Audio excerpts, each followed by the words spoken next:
প্রেম হলো বেসরকারি চাকরির মতো, দায়িত্ব পালনে একটু অবহেলা হলেই আপনার জায়গায় নতুন কাউকে বসিয়ে দেবে।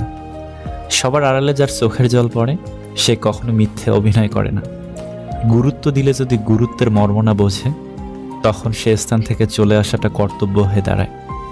মানুষ আস্তে আস্তে যতই বুঝতে শুরু করে ততই সে একা থাকতে পছন্দ করে। কখনো বলবেন না, রব আমাকে কেন এত দুঃখ কষ্ট দিয়ে পরীক্ষা করছেন। মনে রাখবেন, রব যাদের বেশি ভালোবাসেন তাদেরকেই বেশি পরীক্ষায় ফেলেন। যখন ফিল করবেন কারো কাছে আপনি বিরক্তকর হয়ে যাচ্ছেন, তখন নিজে থেকে সরে আসবেন। এটা আপনার দায়িত্ব।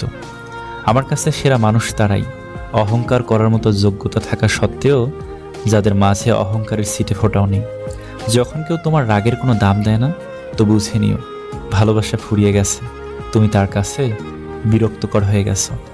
আমি অভিমান করে কারোর সাথে কথা বলা বন্ধ করলে সেই মানুষটাও আর আমার সাথে কথা বলার চেষ্টা করে না। যে মানুষ সবার বেলা থাকে, সবশেষে দেখবেন তার বেলায় কেউ থাকে না। কখনো কখনো আমি চাই মানুষের সাথে তেমন আচরণ করতে যেমনটা তারা আমার সাথে করেছে, কিন্তু পারি না, কারণ এটা আমার চরিত্র নয়।